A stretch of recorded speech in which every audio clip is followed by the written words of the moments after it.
So this is a really interesting update that we're going to be having for this video because it's something that I didn't really think we'd be talking about.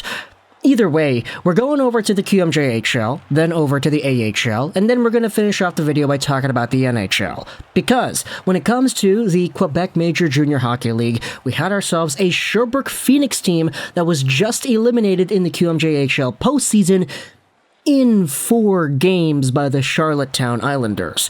Now, quick aside, you hear 4 games and you think, oh, they got swept, eh? No, that's not how the QMJHL playoffs work. It was 4 games, yes, but it was a 3-1 series. In this playoff format, it's actually first to 3 that ends up taking the cake here. But the Sherbrooke Phoenix, after getting to the third round in the first place, end up losing 3-1, and if you're a Montreal Canadiens fan watching this series, it's pretty interesting to note because, hey, both these teams have Montreal Canadiens guys. For Charlottetown, you have yourselves Xavier Simoneau, whom we talked about before in a previous video, as well as William Trudeau, a defenseman the Habs drafted last year. And then on the Phoenix, you have yourselves the top QMJHL point guy, one of the more underrated Canadiens prospects that people have been talking about all season. His name is Josh Waugh. Now, in the Game 4, which happened yesterday between these two teams, Waugh actually went out there and had himself 3 points on the night. Good to see him actually ending off his season with a boatload of production because that's what we know he's capable of at this level, but it's really interesting watching the tape of Waugh in this game because even though he did go out there and score 3 points, there still were some plays that he made and prime examples of the quote-unquote problems that he has in his game. Even though he scored some assists due to extended power play time and offensive pressure, we still saw the lack of foot speed that Waugh has in his game and some of the lack of defensive commitment that he has as well. The third Charlottetown goal is the one that comes to my mind immediately because there was a back check that he went out there and absolutely did not do when he had an opportunity to catch up to the play. But despite all that, we have ourselves a news today that Josh Waugh, after wrapping up his postseason wherein he had 23 points in 11 games, has signed an amateur tryout contract with the Laval Rocket. Now, this is where we go to the AHL, because where Sherbrooke was eliminated in the QMJHL playoffs, we have a Rocket team that is still going strong in their postseason run, and they've been doing a pretty good job sustaining their overall level of play.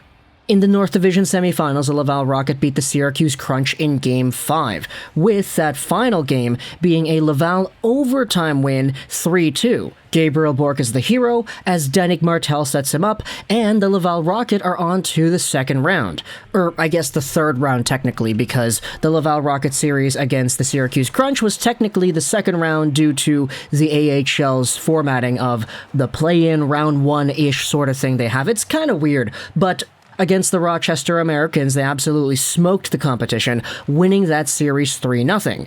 The Laval Rocket are now waiting their first game against the Springfield Thunderbirds, which will be the Eastern Conference Finals starting on June 4th. In the meantime, we have ourselves the news that Josh Waugh is indeed going to be on the team. Now, whether or not he's actually going to play remains to be seen.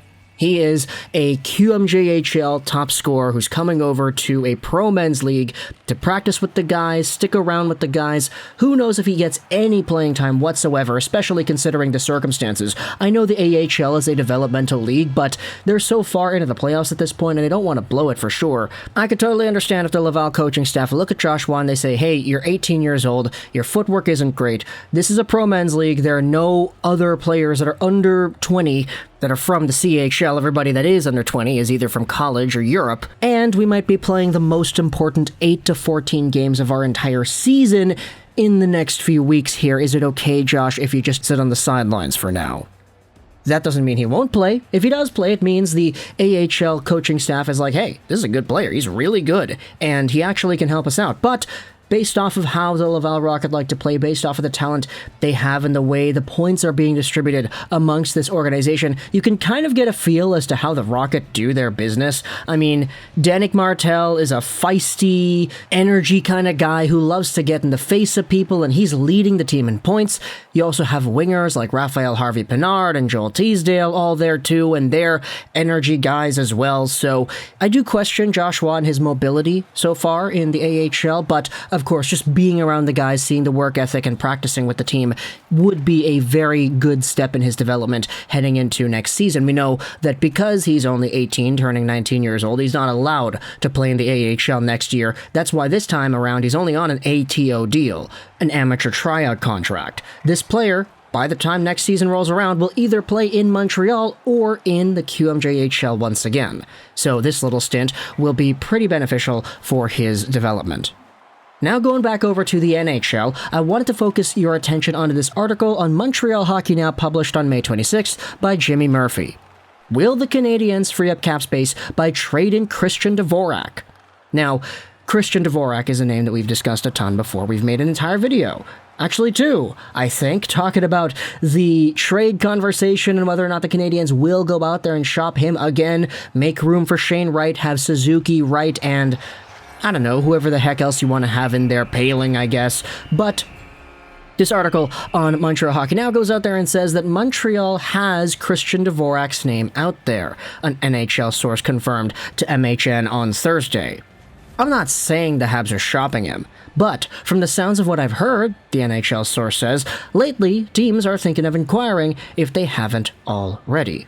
The article then steers into the direction of Kent Hughes and the quotes he has had about Jeff Petrie and how they have had conversations with different teams, etc. According to the same NHL team source that they talked about above, the team that this source works for, plus other teams, did inquire about Dvorak prior to the trade deadline, but it was likely a similar situation to that of Jeff Petrie. The article then talks about Dvorak and his production, etc., etc. Dominic Ducharme, Martin St. Louis, 3 goals, 12 assists in 21 games for 15 points under St. Louis. So there you go, good production under the brand new Canadiens head coach.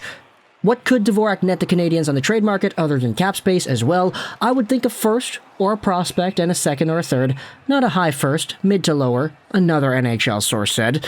So when it comes to Christian Dvorak, this appears to be the conversation that we're looking at here now. 26 years old, 6'1", 201, making $4.45 million a season till the end of 2024-2025. He does not have a modified no-trade clause just yet. That kicks in 2023. But this is a player who was at 33 points in 56 games this season. We have already made a few videos talking about how this could be seen as somewhat of a disappointing year based off of what Dvorak was supposed to be and what the Canadiens went out there and traded to the Coyotes to get this guy. But there is a little bit more hope now than there had been beforehand when you acknowledge that he did produce a lot more under Martin St. Louis and his faceoff percentage was crazy high. There is still a future with this player, and I definitely don't think that he's done at the NHL level. It's just whether or not you get Shane Wright first overall, and you want to slot him in behind Nick Suzuki or wherever else in the lineup, because I don't really think you should be in a position to play Shane Wright and develop him on the wing. You want to keep this guy at center. That's where he really excels the most. And with that comes a conversation where you have to say, okay, we have to make some tough decisions here. I don't really want to play Shane Wright on the fourth line, because that's not really going to help his development. I would think third line or second line would be the way to go. With Jake Evans in the mix, Ryan Paling, Christian Dvorak there as well, there is a logjam at center. The problem is, none of these centers, aside from Suzuki, are the best kind of centers that you can get on the market. I think Shane Wright and what he could be is a lot better than Jake Evans at his prime, Christian Dvorak at his prime, Ryan Paling at his prime.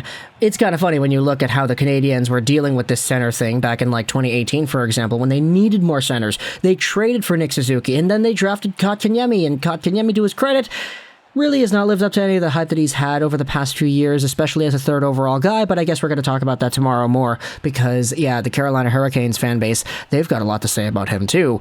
But either way, talk to me in the comments all your thoughts about Christian Dvorak and the trade conversation that we are having here. If he does go on the market and other teams are asking and saying, hey, here's a mid to late first round pick, here's a prospect in a second or a third. What are your responses? What do you think Christian Dvorak should go on the market for? Do you think that now, because Shane Wright is going to enter the organization, this is a lot more of a feasible move? He is a pretty cheap player, and assuming he goes out there and produces at the same rate he had under St. Louis for a full 82-game season, let's just do the math right here, 15 points in 21 games under Martin St. Louis, multiplied out by 82, he would have been on pace for a 59-point year. which I think is a fantastic stat line for a guy just making $4.5-ish million. But you can let me know in the comments all your thoughts about that. Also talk to me about Joshua and his production from the QMJHL, how his play has led him to an AHL Amateur Tryout Contract, and whether or not you think he'll see any games with the Laval Rocket towards the end of their playoff run. Let me know your thoughts in the comment section below. I hope you enjoyed this video. And bye.